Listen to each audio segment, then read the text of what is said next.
Coming up on this week's show, where you can stay in a retro gaming hotel. Why Nintendo almost changed their iconic logo. And we get the inside story of EA and 3DO with Trip Hawkins.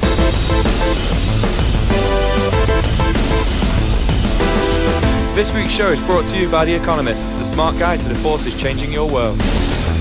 Hello and welcome to the Retro Hour podcast, episode number 210, your weekly dose of retro gaming and technology news with me, Daniel Malcolm Wood. Malcolm Wood, okay. With me, Ravi James Abbott. And me, Joseph Elliott Fox. I don't know where that came from. Middle name, by. For some reason, Joe just mentioned that his middle name was Elliot, which I've known you for like a decade and I didn't know that about you.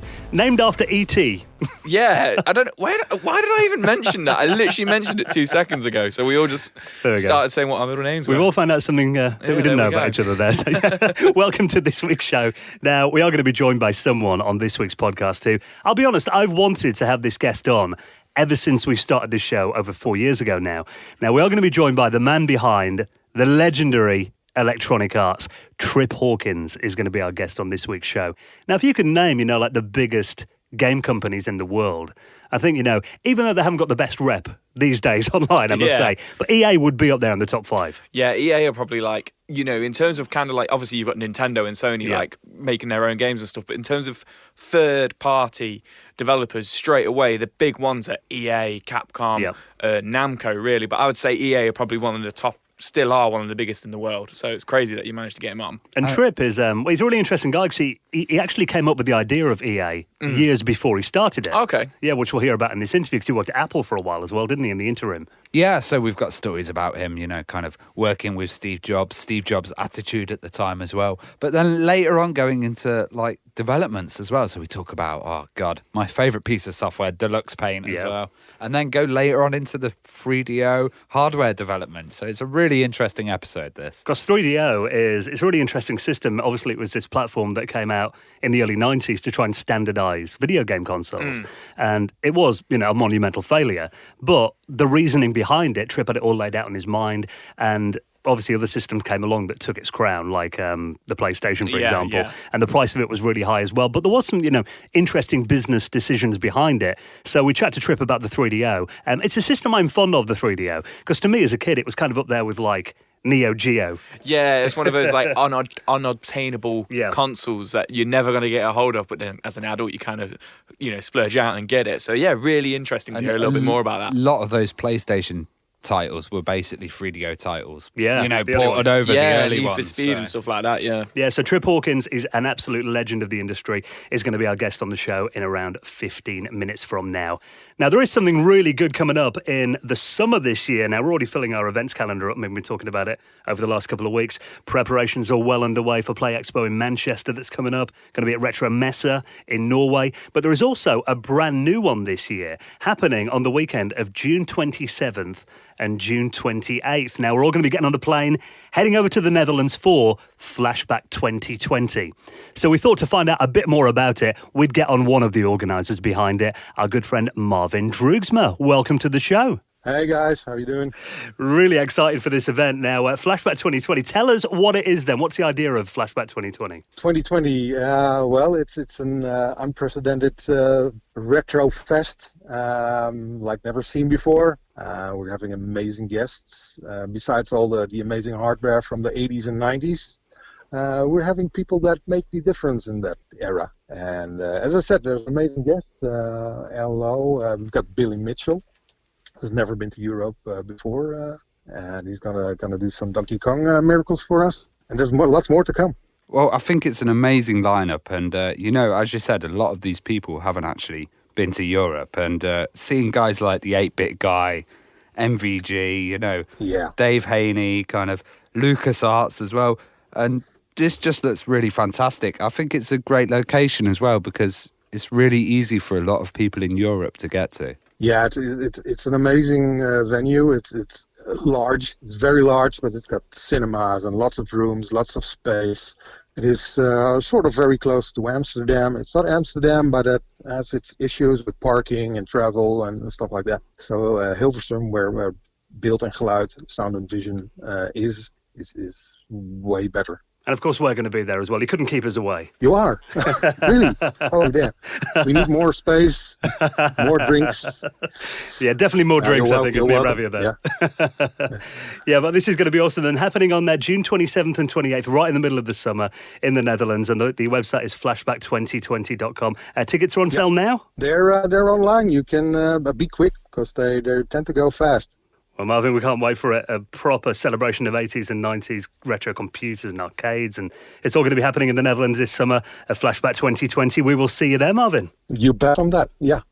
Now, here's something that's been all over, not only the gaming media this week as well. I mean, I've seen it on television, on radio stations, all over my Facebook timeline. I think we probably tweeted this and Facebooked it probably about 50 times. Everyone's been talking about the Atari-themed hotels. Yeah, so I just randomly saw this and I shot it over to you, and then that same day, like you say, people started sending it over to us as well.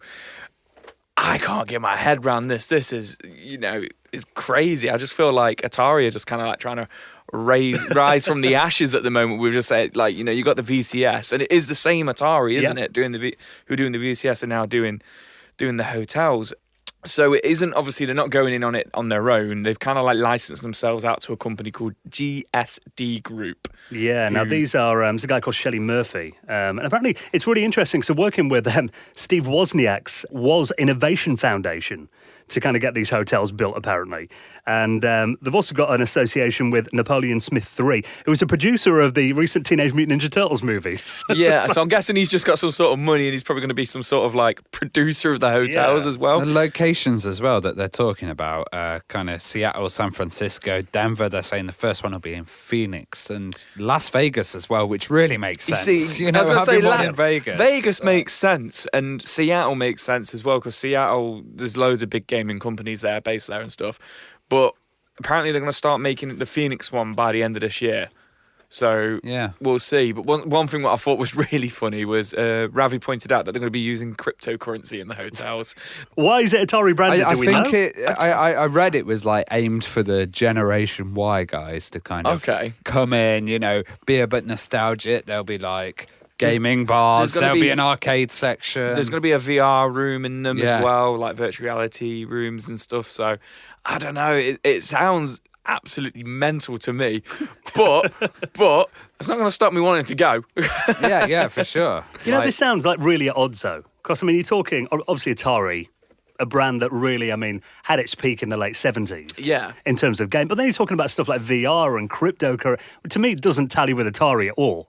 Well, I think it's entertainment kind of venue or gaming venue, and as we talked about the Nintendo Land that they're building as well, and Sega World that they used to have, these gaming destinations, maybe that's a new thing. And I get that, but at the same time, Nintendo's so huge at the moment and so huge still that I get why there's a Nintendo World, and I get why there was a Sega World or Sega Land back in the day, but Atari, it's just so Atari was so big in America though. I could imagine it would be like the Atari ST Hotel in the UK, but it's just, or the Jag Hotel. It's just weird, is it because they're not, I like Atari, but they're not really that relevant these days. Do you know what I mean? I mean, obviously they're trying to be with this new system that they're bringing out, but it's not even out yet, so kind of banking the farm on that's a bit, But optimistic. then also, if you look at stuff like Ready Player One, they're iconic. They're like that logo and kind of the connection of arcade history, seeing that, it gets people excited. That's what I think the basis is, And then maybe because,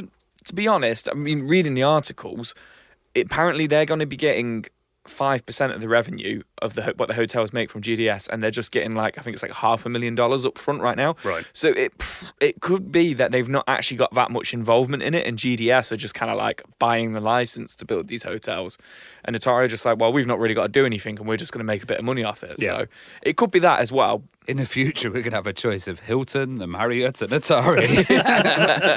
I was reading some great stuff on Twitter. People were saying, wouldn't it be great if in the bathroom, instead of taps, you had a Atari VCS control joysticks, and instead of a lock, you had a red button to press, the fire button to get in your room and stuff. And that would be quite funny. The bar was all wood grain. Wood grain hotel. I mean, you had a cartridge on the door that you had to blow. Rather than to put your electricity on, it's a cartridge. 2600 cartridge. Well, I must admit, when we went into 2020 last month, I didn't expect that one of the stories would be talking about on the show is the fact that Atari are doing hotels. So, like you said, I'd stay in it. I'm interested to see what it's going to be like, but it is mad. Yeah, CRTs in the rooms. Yeah, I mean, it could be really awesome, but yeah, we wait and see. We'll see. Actually, for retro gaming events, if they did like expos and all that, that'd be perfect. Yeah, absolutely. They might have like function rooms and stuff. So who knows? Right then, let's talk about Sensible Soccer. Obviously, that's kind of one of the most legendary football games of the early 90s. And it's still got quite an active scene in 2020. Yeah, so a lot of people regarded this as kind of one of the best football games because of the playability. Yeah. It was just so much fun to play. Well, the online world has really kind of helped Sensible Soccer. I remember we used to get data discs or discs in magazines where you could upload the roster, the latest roster. You could have all your cool new players. Well, everything's changed. If you go to sensiblesoccer.de, there is a new version which is called World of Soccer 2020. And what you can do is you can compete in online leagues, online tournaments, which is really cool. So some of the leagues, they've got the Amiga Super League, they've got the Champions League, and you're playing against other people online, and all the rosters are updated with the latest stuff. But this is also available for the Windows version and the Amiga version. So you can play it on the old school games. Yeah, oh, right, yeah. okay, cool. What you need is the original version of Sensible World of Soccer just for like the data files, so you're not kind of breaking copyright. And then you could download this new World of Soccer, updates it all, gives you the ability to put your scores online. You can play people online as well. Just absolutely fantastic. So everybody that I've met at recent computer events have been going around going, have you seen Sensible World of Soccer, the new one? That's mad though that a game that's supposed to be like 25 years old now. You can still like do updates for it. I mean, yeah, I'm currently looking at it. There's 8 users online and they're currently playing all different leagues from all around the world. Yeah, I noticed that as well. You've got obviously people from the UK, but Italy, Germany. That's crazy. Yeah, I mean, it is. Talking about football games, it's an iconic game. I know John did the Sociable Soccer last year, but I think there is still like so much love for the original game. So it's nice to see it getting updates still. So if you want to check that out, I'll put that and everything else we talked about in our show notes at theretrohour.com. Now let's talk about Nintendo. I mean, if you're talking about, think of iconic logos in the world. I'd say for me, stuff like the Nike tick. The Nike tick, the Apple logo. Yeah, it's another one. The Nintendo logo. 20th Century Fox is one that I'd say as well. That you the Paramount Yeah. lady at the front. Yeah. Oh, yeah. Well, there is. There are certain brands in the world that you'd expect should never change their logo because they're recognisable by everybody. But it turns out, obviously, Reggie Fils-Aimé, he left Nintendo last year, Nintendo of America's former president, and he'd been there since 2003. Yeah. And he did a really interesting interview with a podcast called Present Value. Now, it's by a bunch of university graduate students, and it's all about business, this podcast. And they actually got Reggie on there a couple of weeks ago to kind of talk about not only kind of his experiences in the world of business, but he actually told quite a lot about his time at Nintendo as well. Yeah. And a lot of stuff that obviously he couldn't say when he still worked there. Now, he joined, I think 2003, that was right in the middle of the GameCube and the Wii, wasn't it? Yeah. And it was an interesting time for Nintendo.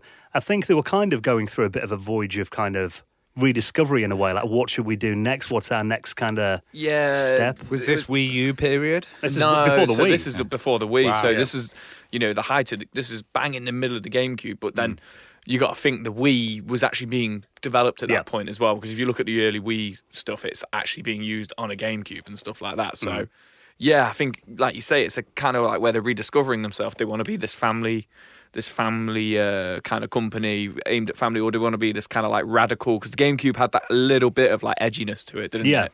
Well, and obviously the N64 did as well. Yeah. And it was weird because Reggie actually revealed that around that time, they were trying to distance themselves a bit from being a kid's brand. Oh. And one of the things that some of the marketing team there were talking about was changing the classic Nintendo logo. Right. Taking it out of the oval. It's called the racetrack. That's the nickname they give it. And it looks like a racetrack with the name in the middle. It's been like that since the early 70s, at least, the Nintendo logo.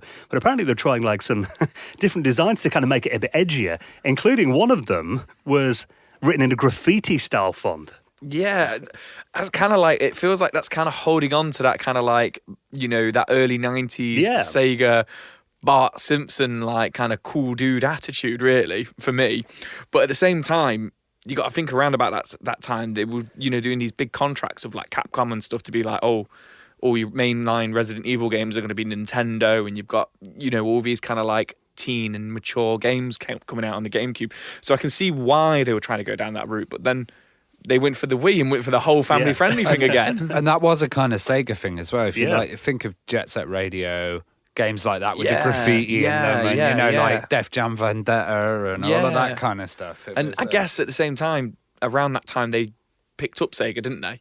Well, the games did it, on the GameCube, So I don't know. Maybe it all kind of links together, but that's really interesting. Yeah, it would have been so weird though, because then you think their look when the Wii came out, it kind of went a bit like Apple kind of minimalism, didn't it? The white and the logo was even changed to grey, you know, from the red during the Wii period. So it's really odd though. It would have. He actually put a stop to that. He said, "No, we're not changing it. It's an iconic logo." So I mean, we're learning more about what Reggie did, and actually, he made a lot of really interesting and very, you know, positive, valid decisions when he was at Nintendo, I think. So it's your mission, Ravi. Get him on the podcast. Yeah.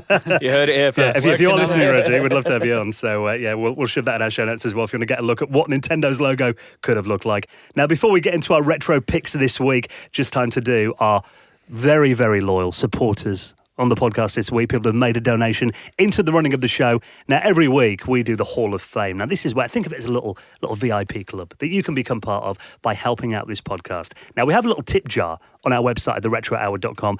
PayPal donations, anything we get into there, 100% goes back into the running of this podcast. And for doing that, you'll get a little mention in a future episode. Just like this week in the Hall of Fame, thank you so much to William Elvey, Bart Tahar, Paul Edwards, and Scott Garrett, who all made donations into the running of the show. And if you'd like to do the same, you'll find that the little supporters tab at theretrohour.com. And while we're talking about amazing people who support this podcast, let's give a big thank you to our very good friends at The Economist, who have supported the Retro Hour podcast for a long time. And we'd like to give you your own free copy of The Economist. Now, the thing about The Economist is it's been going for over 170 years. And really, it's needed now more than ever. With the amount of news that we read every day online, on social media, they sift through all the noise and focus on the essential information and tell the real story. And they cover so much in there as well to get you ready for what's happening in the world around you, including, of course, the economy, finance, world politics, business, science, arts, the environment, video games, and technology. Now, there's lots of The Economist that takes our interest every week, including one that actually might save you a few quid on your power bills in the future. Yeah, so we've been talking about smart cities and kind of intelligent roads, all of this stuff. Well, transparent solar cells seem to be the new thing. So the problem with solar panels is they're fully black. Yeah. So you can only put them in certain places. Like you can have them on top of buildings, on the roofs. You've probably seen them on the side of some buildings and stuff. But you can't use them as windows. You can't look through them. They're not transparent. Of course. But there's a new technology that's basically come out, and they've created solar cells that are about as transparent as tinted glass in a car. Wow, okay. Yeah, so eventually, you know, we're probably going to have complete see-through solar cells, and that'll be amazing. So essentially your windows can power your house, Yeah. which is amazing. Yeah. Well, I've seen Joe's retro collection. That'd save you a fortune, wouldn't it? It'd save me an absolute fortune in power and also in retro brighton with that tinted glass.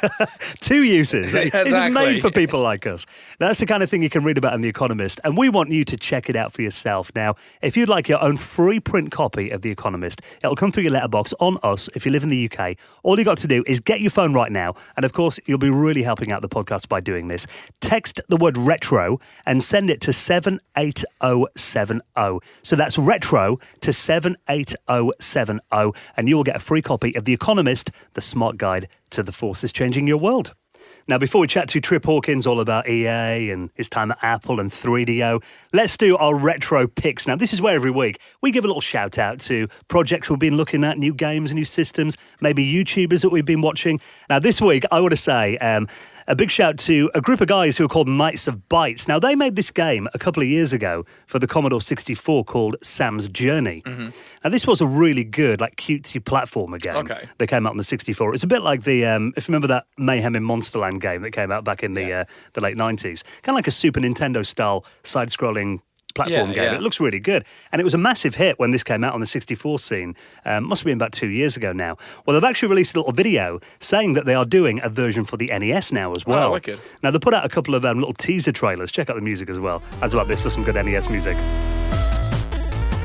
Quite Egyptian, isn't it? Yeah, I mean, it looks really good. It's very much in like the Mario style. You know, Yeah. you go along collecting things and jumping on things, but it looks really good. The amount of detail they've packed into that really limited colour palette on the NES as well looks incredible from it. So there's no release date for it yet, but it's always good getting new platform games and new games of any style for classic systems, I think. What have you been checking out this week then, Ravi? Yeah, so I've been checking out something. It's quite a disaster, and it's quite sad actually. A channel called Last Gamer. And you may have seen him because he has a massive arcade collection, like one of the biggest ones I've seen on YouTube. It's insane, and we all know there's been some crazy weather in Australia. Well as the fires, there's been a lot of lightning and a lot of rain happening, and basically he went off. Left his whole house kind of everything plugged in, all these arcade machines, and then lightning actually hit his house, split a tree in half. It was like that powerful, and there was a surge through all of the plugs. So he's lost like 3/4 of his arcade machines. These are like, if you've seen a video, his place is absolutely amazing, and these are like outrun machines, absolutely amazing things. So and he's got over 40,000 games as well. So yeah, and I don't think he's insured as well. So there's a fundraiser on GoFundMe actually, which is just helping him. And there's a link to this shocking disaster fund. And Joel, I hope you can get all your stuff back together and kind of keep your fantastic channel going. Yeah, because I mean, Joel is like, a lot of people look at it. I've seen a few comments going, oh, he's a rich guy, he doesn't need help. He's not actually. He actually worked his way up. I mean, he had this dream when he was 8 years old of getting this collection. He's worked all his life for it.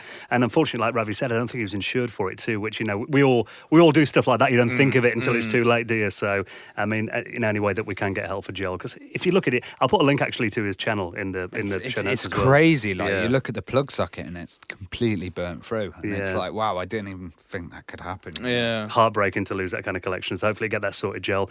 And you've been watching YouTube this week as well. Not another speed runner. I'm just on this big speed run hype at the moment. I'm just addicted to them. Like every night watching a speed run. You speed run junkie. Yeah, and I like to try and do them myself and stuff. So I've been watching a YouTuber. I found another one.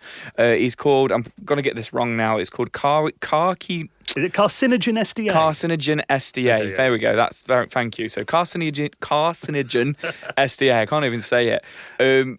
Pretty much just some really, really fun speed runs, mainly on survival horror games, my favourite games of all time again. But, not just Resident Evil, but just other ones from the PS1 and PS2 era. Lots of games like Rose Red, Parasite Eve and stuff like that. But he just puts really cool spins on them, trying to complete it with a certain weapon, without a certain weapon, doing it one way or the other. Just check it out if you're into anything like that. And you just like to stick it on and just while you're doing the housework, just a bit of fun. I like watching them and I'm just like, I wish I was that good. Let's get jealous. Yeah, that's what I tried to do. And then I tried to do these things on these games and I just mess it up every time. Have you seen this new trend of showing speedruns to developers who made the game? No. Oh, no. That's really interesting because all the developers are going, how's he done that? Wait, I can't, what? And when they start using glitches and exploits, sends them crazy. That's crazy. Check that out. That's why they put cheats in the game back in the day. So a lot of the developers couldn't play it. Yeah, on the new Crash Bandicoot, there's a lot of ones with developers going, what? Crazy. So we'll put all our retro picks and all the stories we talked about this week. You'll find them all. You don't have to Google them. We put them on our show notes for you. You can check them out on your podcast app or our website, theretrohour.com. Right now, let's get into the stories of legendary companies like EA, 3DO, Apple as well, with this week's special guest, industry veteran Trip Hawkins. You're listening to the Retro Hour podcast, and it is time to welcome this week's very special guest, a true veteran of the video games industry. We're going to talk about legendary companies like EA, of course, Apple as well, and a system I've been a huge fan of since it came out, the 3DO. Let's welcome this week's very special guest, Trip Hawkins. Welcome to the Retro Hour. Well, thank you. Amazing to have you on. Now, before we get into the stories of those companies and your time at them, I was reading that, before you got into video games, you actually released a board game called Stratomatic Football when you were very young. Well, actually, there's a third-party company that was one of the first to make a statistics-based, sports-themed board game, card game, where you would roll dice and do table lookups on charts and on player cards. And it was, I don't know, you could think of it as the equivalent of EA Sports before computers. So I discovered that game when I was a kid. And actually, to this day, I still play their baseball game because I think it's a really fantastic product. And I have some really old friends that, we've crafted our own kind of fantasy league around that game. And then, of course, I was initially drawn to the fact that they had a football game, but I didn't think the football game was very good. So there I am. I'm a teenager, and I thought, I could make a better game than this. And it turned out I was right. So I made my own tabletop football game with dice and charts and cards, and I put that out. It was around, the working prototype I had around 1970. So that's like 50 years ago. So this is, again, I was a teenager, and I actually then borrowed $5,000 from my dad and basically went through the entrepreneurial process of finding vendors to make all the parts and, assembling it with my sister's help on some card tables I set up in the playroom at home, and fell in love with both the creative side of what I was doing and the feeling of being an entrepreneur. I just kind of knew, wow, this is for me. I'm going to do this more effectively in the future. And of course, I lost every penny of the $5,000. I sold games, but I certainly didn't sell thousands of games. I didn't have enough money to really do any marketing, etc. But it was a wonderful experience, and it just convinced me that, this is the life for me. Well, that kind of started you becoming creative. What got you into computers and technology, and when was the first time you kind of really experienced a computer? Yeah, around that same time, it turns out my father had a work colleague who would later become the lead game designer at one of the early coin-operated arcade game companies. That company was in San Diego, where we lived. It was called Gremlin. They were later acquired by Sega. And that guy, Lane Hauk was his name.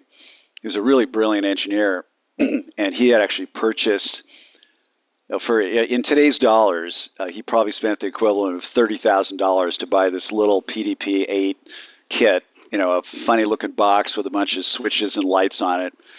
And he had hooked it up to a KSR-33, which was a really primitive, clunky keyboard attached to a yellow roll of paper, kind of like only slightly better than toilet paper, basically, that you could print things on. And so he essentially had the ability to type instructions to the computer on this crappy keyboard and have the computer do some processing and then spit out some results by printing them on the yellow paper. And he had created a really primitive guessing game. And he'd just done all this at home kind of as a hobby. And so he was way ahead of his time. I was way ahead of my time. And when my dad took me over to his house to see what he was up to, and that was a key puzzle piece for me, because what I'd already noticed is that if you have a game, and I'll use D&D as a reference point, a lot of us are familiar with D&D, and it was really the birth of role-playing games.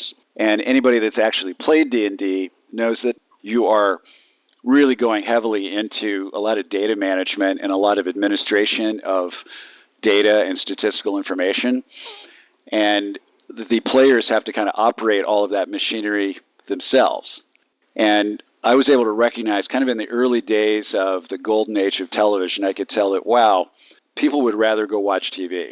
And TV has the visuals to be kind of attractive and engaging, and it's less work for people. They need to have these kinds of experiences be more accessible. So it's one thing if you want to be a hero in a dungeon defeating a dragon, or if you want to be a football player winning the game with brilliant strategy and tactics.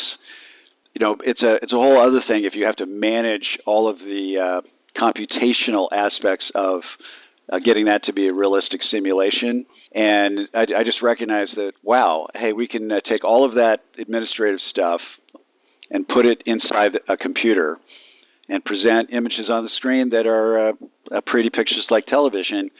And then we could get everybody that wants to do this, because who doesn't want to be a hero? Who doesn't want to be a champion?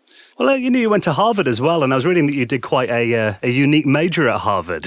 What did you study there, and how did you do that?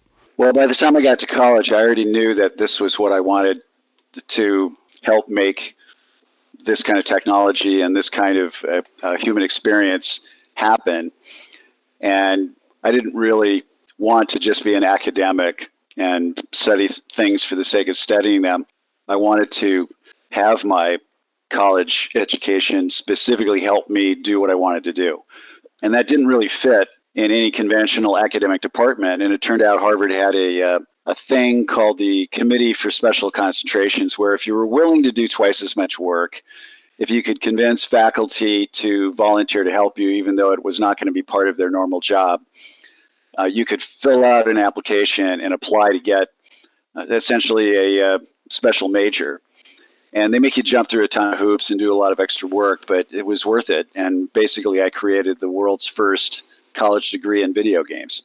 Well, as you said, the microcomputer boom was kind of really taking off then. Did you see something big on the horizon? You know, it's funny. The last 2 summers, as I was finishing college, I was working at a think tank in Santa Monica, and I remember this from the summer of 1975.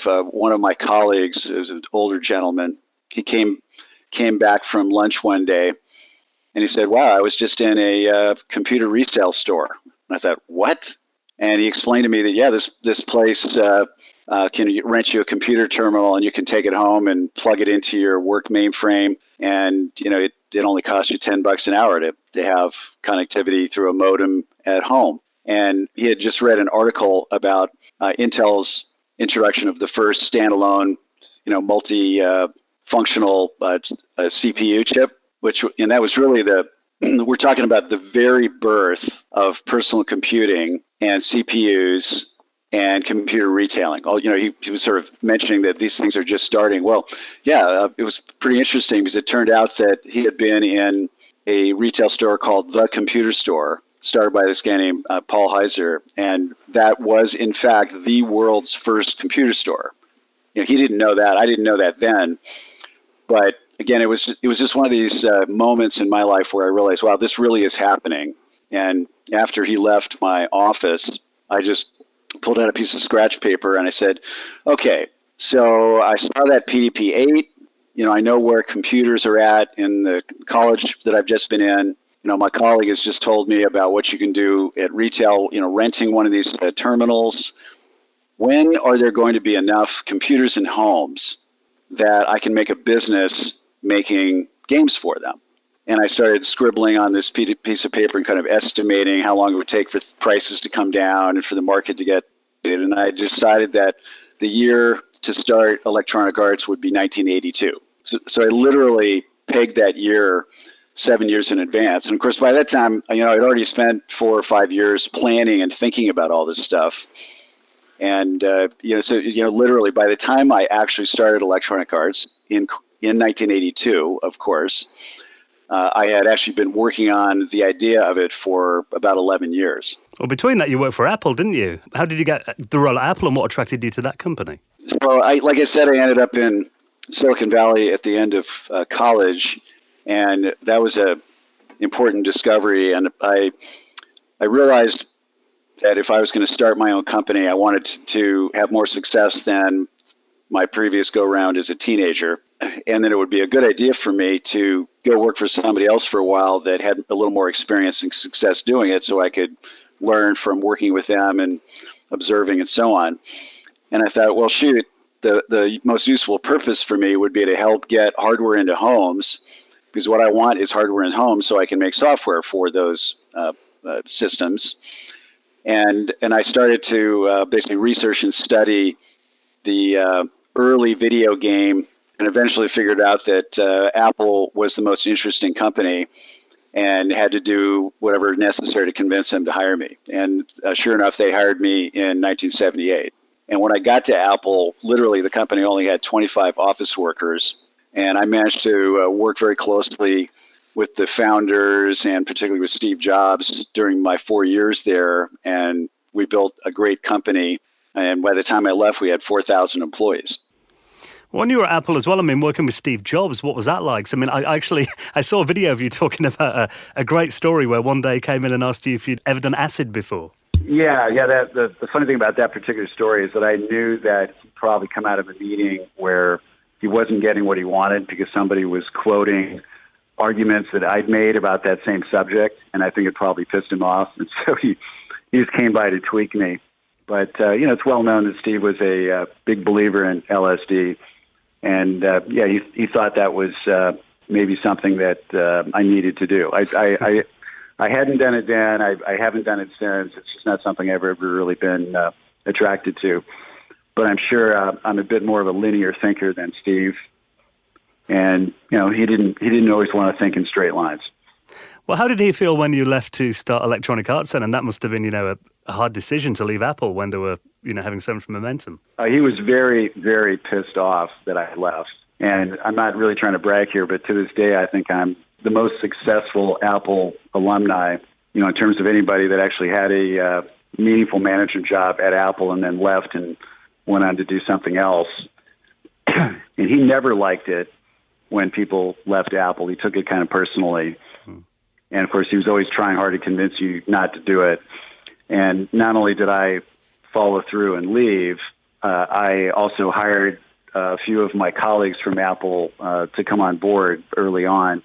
And so that was adding insult to injury. And then on top of that, I had the audacity to build a successful company, and that just further enraged him. And I had a high enough profile, both from what I had done at Apple and what I was doing at EA, that the media would often ask me my view about what was going on at Apple, and Apple had a lot of issues. And as you know, Steve himself got pushed out of Apple in 1985, and I think it just further irritated him that I was somebody that was willing to talk candidly on the record about my opinion about what was going on at Apple. He never really got over it. I mean, he and I stayed in touch. In fact, in later years, he always invited me to all the premieres of the Pixar movies, and he and I had been pretty close friends, for a period of time. And it was a fascinating experience working with someone like Steve, and what an immense talent and genius he was. And I knew he was going to have a really big impact, and he did. Well, your company was not originally called Electronic Arts, was it? It was Amazing Software. How did the name develop then? Well, I had remembered a television series. It was called Amazing Stories, and I just liked the word amazing. And just out to shoot, I thought, okay, well, I'll call this Amazing Software. And when I started, so that's the name under which it was incorporated. And within, I guess it was about 5 months later, by that time I had, 5 or 10 employees. None of the employees really loved that name, and one of the board members loved the name. So I'm not the only person who liked the name. What I think you don't realize when you're starting something new is that in the very beginning, of course, nobody's ever heard of it. And you can call it Patrazibi, and if it turns out that it's a success, Patrazibi will become a really big brand name, and everybody will know what it means and will know what it stands for. So there ends up, I think, being too much ego and worrying about what the name is. You've got to build value around the name. You've got to get that name to have brand value because it stands for certain values and attributes that customers care about. And look, a lot of people complained about Apple's name. And we used to get letters from us saying, how do you expect to be taken seriously if you're named for a piece of fruit? My feeling was Apple Computer was a great name because for the first time, the public was having a chance to interact with computers directly and to have it be a personal experience. And they were intimidated and afraid of computers, and you needed to find a way to make it feel more accessible. And hardly anything's more accessible than an Apple. And so I think when you have a name that combines a word like Apple and a word like computer, those two words don't seem to have anything to do with each other. And if you put them together, it arouses some curiosity. It's like, wow, I'm not sure I need a computer. I'm not sure what I would do with a computer. But if I ever consider using a computer, I'm kind of curious about what Apple Computer is. So I always believed in the name. I thought Amazing Software was a perfectly acceptable name. But enough of the early employees didn't love it that I thought, well, we can consider changing it. And, of course, everybody had been hearing me for several months, talk about the mantra about the software artists. And, the idea of building a company around the idea of software as an art form, that was a very potent idea. It appealed to pretty much everybody. It appealed to the developers. It appealed to the industry. It appealed to prospective employees. It appealed to the media. It appealed to customers. Everybody could relate to that idea. It was an inspiring idea, whether you're making this stuff or using this stuff, to just think about that. Wow, I'm experiencing an entirely new medium, an entirely new art form. Yeah, one thing you did was you actually made the programs at the stars, didn't you? It was kind of like a music album. You put their names on the covers. And did you see that they should get recognition and make them like the star of it? Yeah, I mean, it was around 1980 when I realized that the best engineers that I was working with at Apple were really artists. They were creative people, and they had personalities a lot like divas, and that they actually deserved and needed to be treated as the special people that they are. That was kind of the linchpin idea that I'd been looking for, that could be the kind of anchor idea that a company could be built around. And it opened up a lot of obvious strategic work for me, because once I had that central idea in my head, I thought, okay, so I'm going to build a company that's going to be a new kind of Hollywood. I guess I should go study Hollywood. And, so I started networking, and I started reading books and really studying and thinking about how Hollywood industries work and why they work the way they do, and what that might suggest to me about what my business strategy ought to be.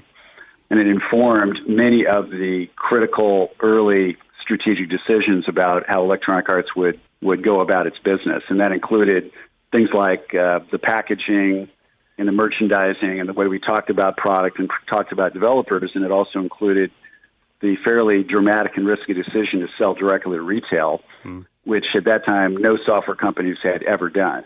So all of that was basically referencing what worked for Hollywood and trying to apply it in this new field of endeavor. And it's funny because, I had a bunch of, cottage industry competitors, and they all thought I was crazy, and they all thought I'd be out of business within a year.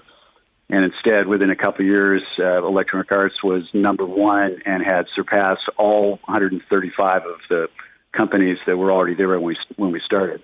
Which platforms were you targeting initially for making your games? Obviously, in the very beginning, I was partial to the Apple II because I knew it really well. But I also liked the Atari-800.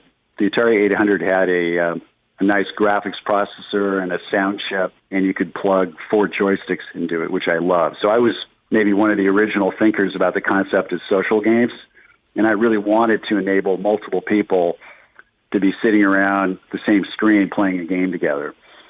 And, of course, one of our very first games, Mule, was a 4-player game, and it was planned and developed originally for the Atari-800. And then those two machines, both the Apple II and the Atari-800, even though our debut products appeared on those machines, neither one of those machines was doing a huge amount of hardware volume, so we couldn't sell that many software units. In those days, you had to be pretty happy if you sold 20,000 units of software. But the Commodore 64 came along and was much cheaper. So, back in those days, of course, you'd have to adjust these numbers according to inflation. But back at that time, the Apple II, if you bought an Apple II system, you're getting an Apple II, you're getting a couple of floppy disk drives, you're getting a monitor, you might be getting a modem, you might be getting a printer. You could pretty easily spend, in those days, $2,000, which today would probably be closer to $5,000. Not everybody's going to do that, right? Well, the Atari-800 cost under $1,000, but that's still a lot of money. And then the Commodore 64 came out, and it cost $200, but it didn't have a disk drive. And I started hearing that they intended to introduce a floppy disk drive, and I thought, yeah, that'll probably cost another couple $100. So this is going to be a great platform for us because the price points are lower. A lot more people can afford to buy a Commodore 64. And, of course, that's exactly how it played out. And the CPU was the Motorola 6502. That processor was in all of these machines. So when we were making a game, we knew we could basically port that game very easily across Apple II, Atari 800, Commodore 64, and in some cases elsewhere. And then, the IBM PC market started developing, and that gave us another machine that we could make the same games for. That was the first generation of EA machines and products. Well, one big hit that you had in those early days was Dr. J and Larry Bird Go One-on-One. That was a big game, and that was, obviously it was a sports game, but was that a bit of a turning point using professional sports players' names and endorsement? The Dr. J game really was a milestone in the industry because no celebrity of any kind had ever had their name on a video game or had ever appeared in a video game. So it broke that new ground, and it was also really the birth point for EA Sports. And those machines were, the machines it ran on initially were 8-bit and limited. And so I thought, well, I'm not going to try to do a really sophisticated team sport that has a whole lot of players running around on the field because we don't have the graphics power to display it properly. We don't even have the machine processing ability to, have good instructions to what all those players ought to be doing and how it all fits together. And so I invented this concept of a one-on-one basketball game, and then I went and signed one athlete, Julius Erving, Dr. J, and then had them help me convince Larry Bird to do it. And so that's how that game came into creation. And I kind of did everything with that game. I designed it. I was the executive producer. I put all of the elements together to make it happen, and kind of hovered right over it all the way through production.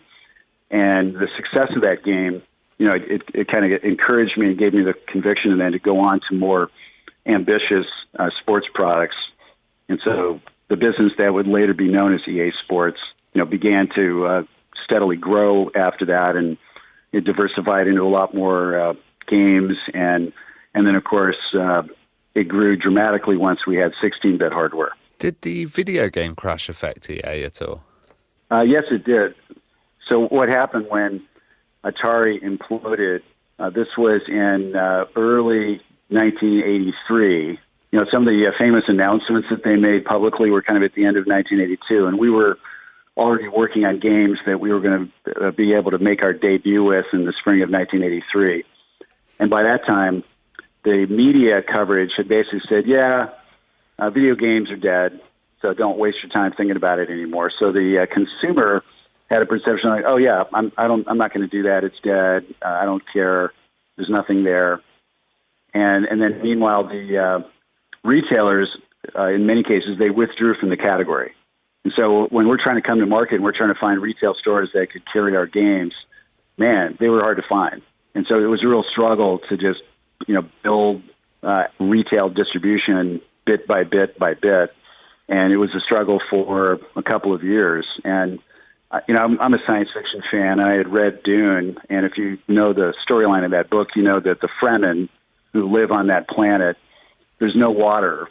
And so they have to wear a special suit where they're literally recycling their perspiration and their urine so they have water to drink and stay alive. And in that period of the early to mid 1980s, where we were struggling to survive, I just kept saying that, we're like the Fremen. We're like the Fremen of Dune.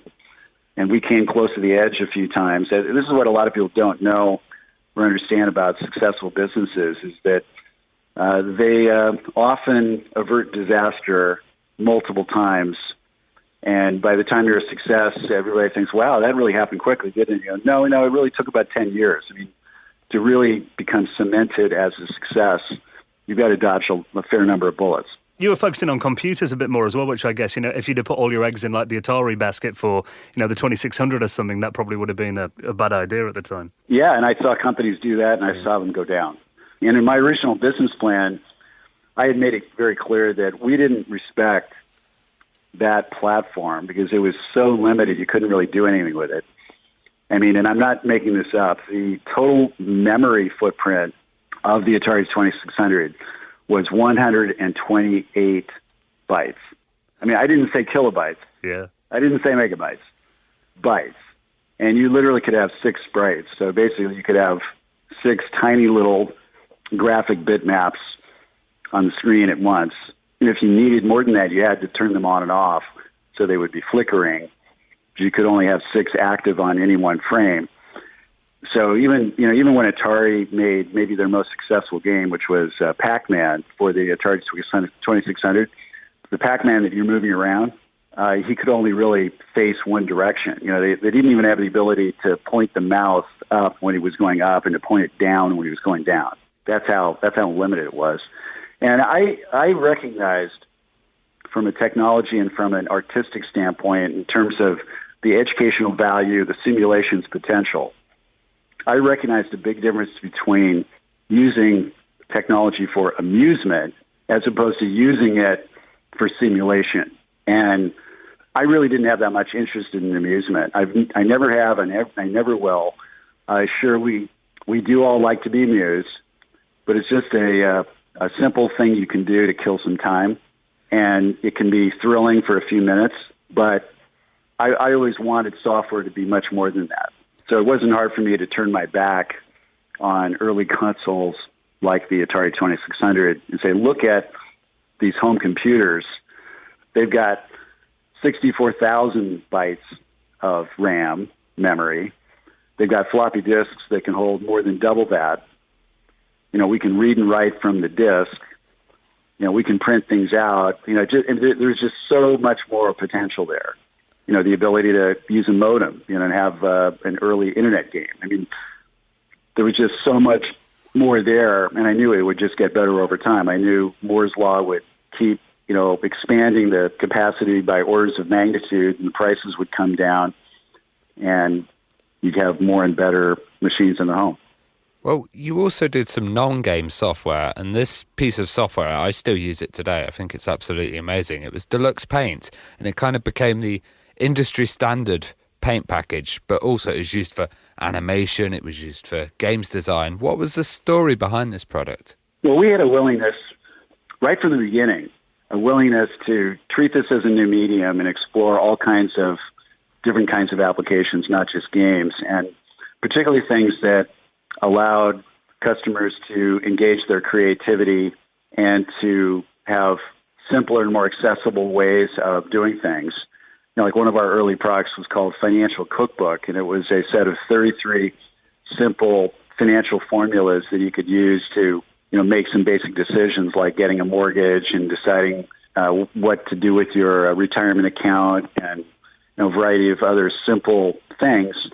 I worked pretty hard on that product because I had, some financial training because I had an MBA. And ultimately, that product wasn't a big success, and that was kind of disappointing to me.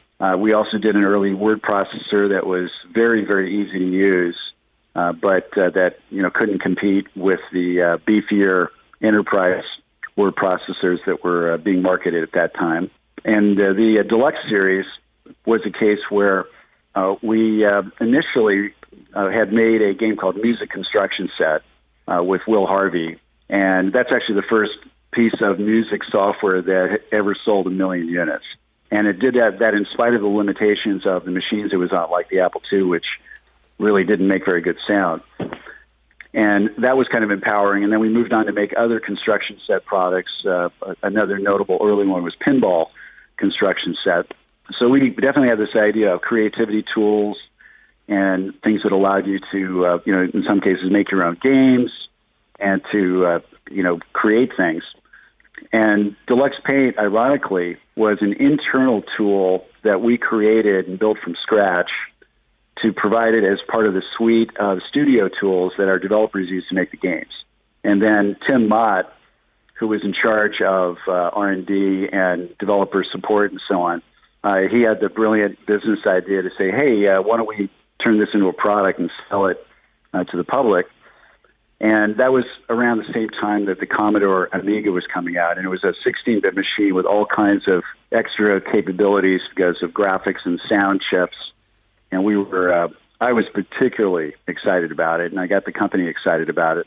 And what was interesting is that the Amiga as a platform, it allowed us to publish Deluxe Paint and then to do other higher-powered creativity tools, including Deluxe Music Construction Set, a product called Deluxe Video, and some others. And they were actually a really good business for us throughout the 1980s. By the time you get to 1990, that's when I took the company all in on the Sega Mega Drive. And that machine to me was kind of like a Commodore Amiga crammed into a smaller package at a lower price. What the Sega Genesis allowed us to do was really crush the EA Sports business. But because it was a machine where you couldn't save anything and you couldn't print anything out, it was kind of the beginning of the end for the creativity tools. Well, I remember the iconic image with Deluxe Paint being the Tutankhamun, and I was just wondering, how you came up with that idea, or how it was actually put in there, because that was a real genius move, because everybody identified with that worldwide, and seeing it in that quality was like, wow.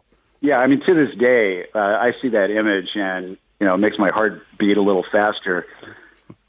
It was a gorgeous image from the first time any of us saw it. I can't really say that management directed or conceived of that. We had the tool, we had artists using the tool. I don't even remember which artist created that image, but we all looked at it and said, "Wow, that is stunning." And yeah, that's going to be the image we build the brand around. Well, let's talk about the Genesis then, because, I mean, obviously, Skate or Die came out on that system in 1988. I mean, when you first saw the Genesis, what made you want to develop for that system? And did you see it as like a real revolution after, the NES had obviously been around for a couple of years, but it felt like the Genesis was just like a new dawn? Well, the company had some constraints, and I was beginning to feel like we were being painted into a corner. And what I mean by that is that the hardware manufacturers weren't really making a machine that had the kind of multimedia features that we needed to make great games. And they weren't making them cheap enough for a lot of people to buy them. And Nintendo had come in to the market in the late 80s and said, "Hey, here's a $100 product." And yeah, it's a lot better than the Atari 2600, but it still has a lot of the limitations that I didn't really like about consoles. And they introduce a very draconian business model where they were saying, "Hey, our machine's a black box, and you don't get to know how it works unless you sign this really limited license agreement, or we're going to control your business, and we're going to call all the shots, and we're going to make most of the money, and you have to be okay with that." And honestly, none of the Western companies were okay with that. The Western companies making game software in the late 80s, we were accustomed to controlling our own destinies, publishing on these open platforms like the PC, and being able to put our games on floppy disks, which were very inexpensive to manufacture. So we were able to bring products to market with lower risk. And Nintendo came along and said, no, it's got to be a cartridge, and you're going to have to pay us like $20 per cartridge. Well, just right there, if you're going to buy 500,000 cartridges, you were basically, taking a huge financial risk up front, because they're going to make you pay for the cartridge, which has chips and a circuit board and gold-plated connectors and has to be assembled, and then they're going to tack a huge licensing fee on top of it. This was kind of the birth of what later got adopted by a whole lot of other companies, including Apple and Google, for smartphones, where basically a third of the revenue is going to the creator of the platform technology that's basically saying, "Hey, a third of the retail value goes to us just because we created this technology." Yeah. And it's way out of line with anything that's economically reasonable or sustainable, and that's why even today, most mobile games fail. I mean, a very high percentage. I mean, only about one out of every 1,000 mobile games ends up being profitable. It's not a great business. You took a stand against Sega and actually managed to negotiate a lower than average price then for the licensing. Well, it was the most courageous thing I ever did in my career. And I've done plenty of stupid things that didn't work out. Well, this is one case where I did something smart that did work out. And I was looking at Nintendo and what I didn't like about it. And I noticed that Sega had decided they were going to copy everything Nintendo was doing. And I thought, I want to investigate reverse engineering the Sega Genesis so that we can basically bring products to market without a license. And this is the one and only time in the history of the game industry that any company has successfully pulled it off. there have been other attempts. One of them was Tengen, also known as Atari games, that reverse engineered the Nintendo, 8-bit system, and they lost their court case because they did not. They, number one, didn't really do a clean room engineering job, so there was copyright infringement because of that. But then they also had to infringe the security chip patents that Nintendo had. So we investigated that, and we concluded with Nintendo that, we can't get around the patents on the security chip. The Sega Genesis or Mega Drive, they didn't have a security chip. And, of course, we had to gamble and say, all right, well, we're going to go reverse engineer this thing, and we're going to do it correctly. And then we're going to presume that when they ship it in the West. So in those days, a Japanese console would come out in Japan. In the case of the Genesis or Mega Drive, it launched in Japan for the holiday season in 1988. And then it came to the U.S. in the fall of 89. It came to Europe in the fall of 1990. And, we bought one of the first ones that showed up in a retail store in Japan in the fall of 88. We brought a few of them back to the United States, and we started taking it apart and figuring out how it worked. And it took us about a year to figure out how it worked. And then we were able to supply our developers with instructions on how to make Sega Genesis games and tools to help them do that.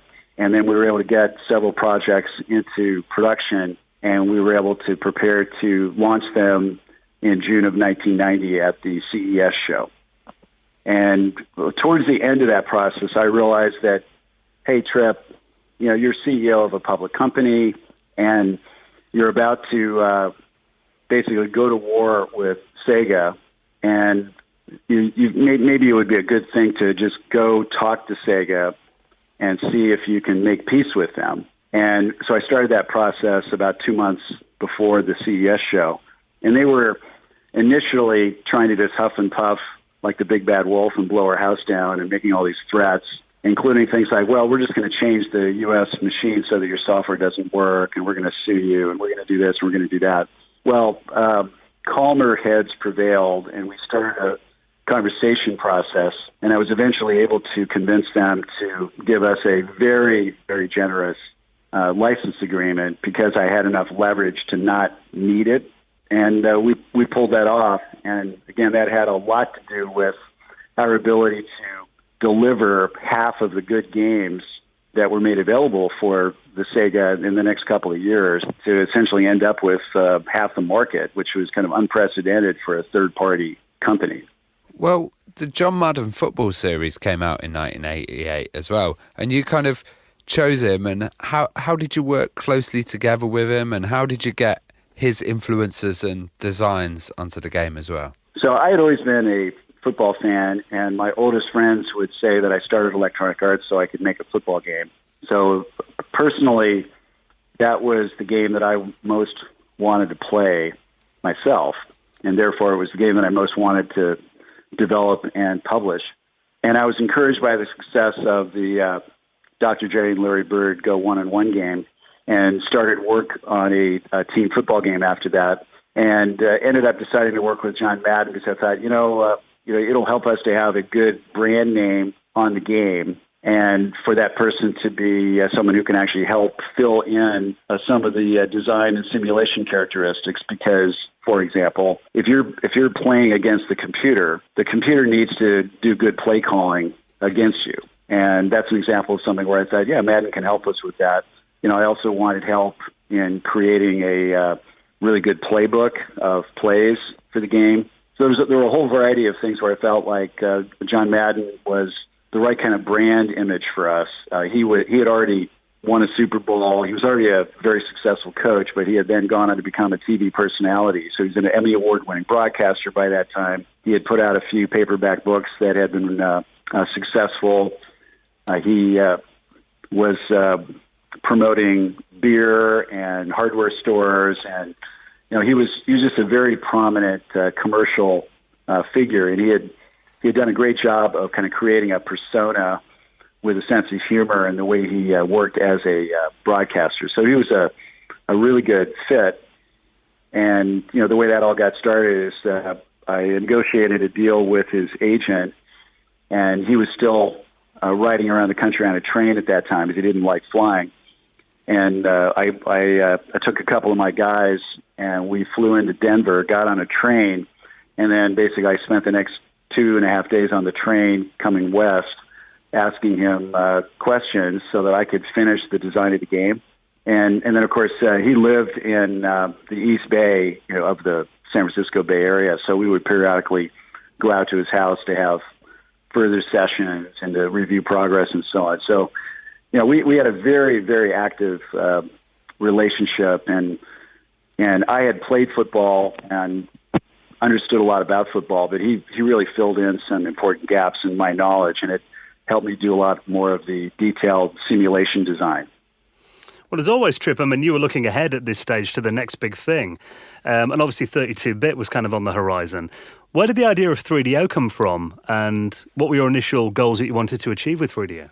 So around 1990, when I knew I had a deal with Sega that was going to be very lucrative, and over the next couple of years, it really did transform the value of the company, and I knew that we could just keep cranking out value and growth for probably at least a 5-year period. That's when I began to kind of look further out and saying, okay, well, what's going to happen after this? And I was a little worried that the hardware companies were going to be on high alert because I had reverse engineered the Sega. And I knew Nintendo wasn't probably very happy about it and felt a little threatened. And I knew Sega might try to figure out how to make it hard for me to do it again. And I began to think, what can I do to get other hardware companies to make the right kind of hardware so I'm not dependent on companies like Nintendo and Sega?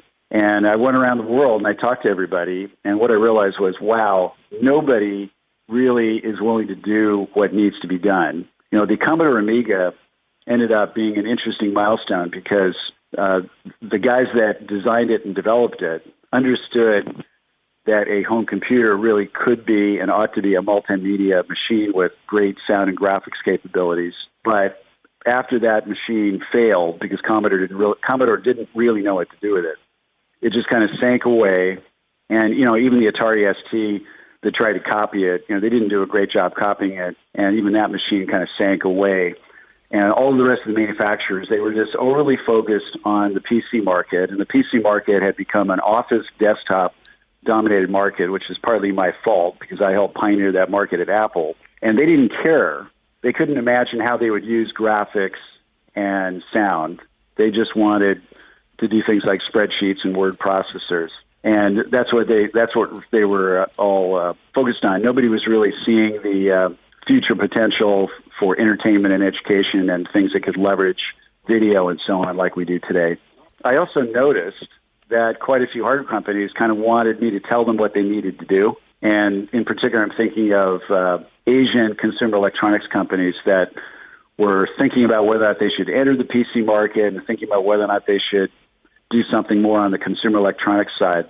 And that's when I realized, well, shoot, why don't I help create a new standard technology, and engage with some of these companies to have them manufacture it. And that's really when the 3DO idea was born. And then I found out pretty quickly that some of the guys that I knew that had created the Amiga had actually started working on a new architecture, a 32-bit multimedia architecture. And I thought, oh, okay, well, maybe I can collaborate with these guys. And we worked out an agreement, and that became the first generation 3DO hardware. So what was the kind of process of designing the spec and making the hardware decisions, deciding how powerful it was going to be? Well, unfortunately, as one of my former Apple colleagues said one day, engineering schedules and other lies. Generally, creative people are going to be optimists, and engineers are going to underestimate how long it's going to take to make something work. And they're also going to probably underestimate how much memory it needs to really work appropriately. They don't know how big the operating system is going to end up being, and don't really understand what the needs of certain kinds of programs are going to be. So we had a spec. We didn't make all the scheduled dates for getting it finished, and along the way, the desire about how much memory it was going to have crept up from 1 megabyte to 2 megabytes to 3 megabytes. It just kept growing. And at that time, just computer memory alone was very, very expensive because of the way the PC market was gobbling up all of the supply of RAM. And of course, we wanted to use a optical disk drive, CD-ROM. They were still pretty expensive because they weren't yet in really high production volume. So that was a problem. By the time we came to market, the costs were pretty high. It caused the retail price to be higher than we would like. I mean, the street price was initially around $600, and within a year it had come down to under $500, but it was still too high. And, there wasn't a huge market that was yet really educated or prepared to spend that much money on a game system that, even though it had other entertainment capabilities, it was really kind of judged as a game system.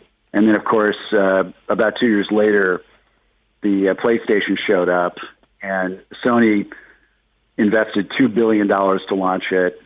They were willing to eat losses, so they shocked everybody by introducing it in America at a $299 price point. And they caught some tailwind because a lot of new fabrication facilities came online, and in one day, the cost of a megabyte of RAM memory dropped from, I think, like $30 down to $7.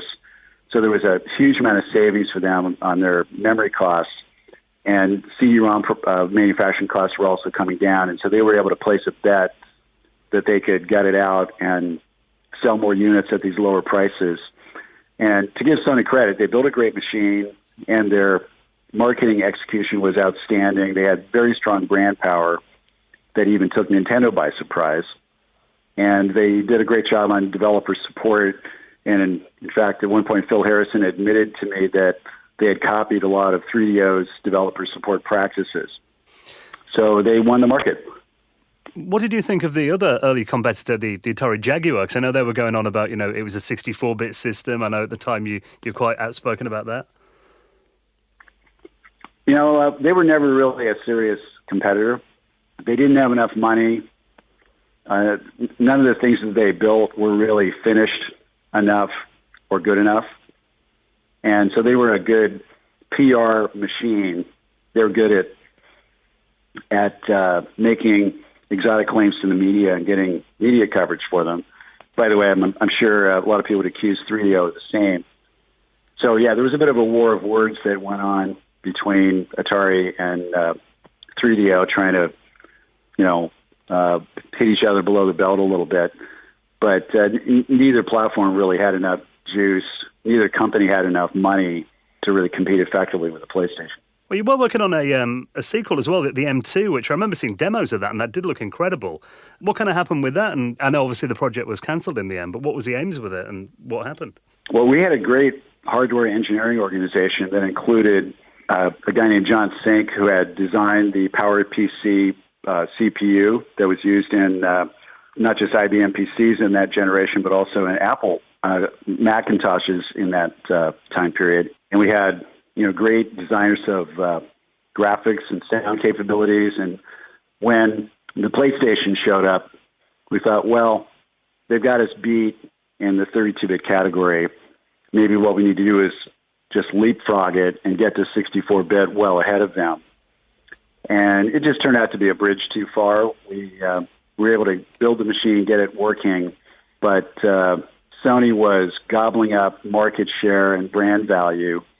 And I think it intimidated the manufacturing partners that we had. And they just didn't really want to chase Sony, even though some of these are companies like Matsushita that had beaten Sony in the VHS versus Betamax and in other market situations. They just didn't really feel like they understood how to compete with Sony PlayStation. And that's partly because Sony by that time had become a much more sophisticated software company. And they'd been in the music business for quite a while, and they had a better sense of how to nurture and support a software community, and how to really bring a machine like the PlayStation to life and make great first-party games. And that was just something that was completely beyond the reach of the hardware partners that we had. And they just said, Sony's won, and we're not going to chase them anymore. I mean, obviously hindsight's a wonderful thing, but I mean, if you could go back and do it again, is there anything you'd do differently? I think, it turned out for Electronic Arts that when the PlayStation came along, Electronic Arts already had a lot of great games running on 3DO that they knew could be ported to Sony very easily. So it was very easy for EA to become an overnight leader on the PlayStation. And of course, they wanted that. Sony wanted that. But they also had leverage where they could say to Sony, hey, look, we helped create 3DO, and we're supporting them. And if you want us to betray our founder, you're going to have to give us a special deal.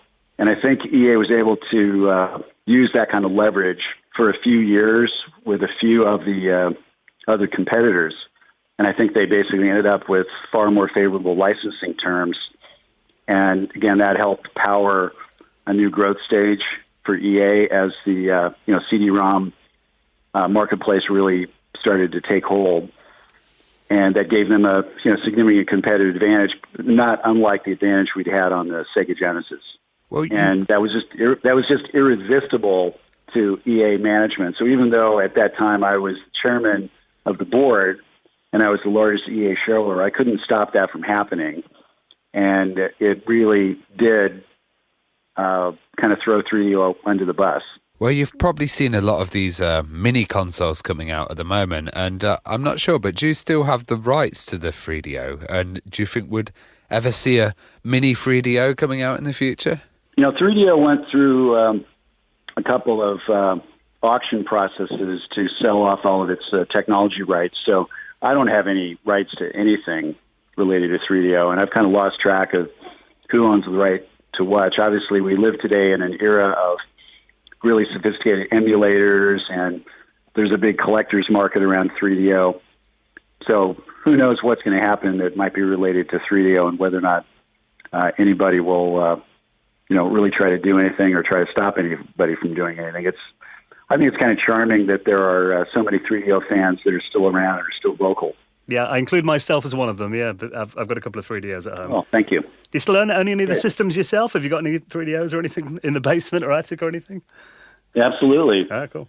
And I've kind of used them regularly over the years, and I probably have a better collection of 3DO software than anyone, and it's all, piled up in boxes in the basement.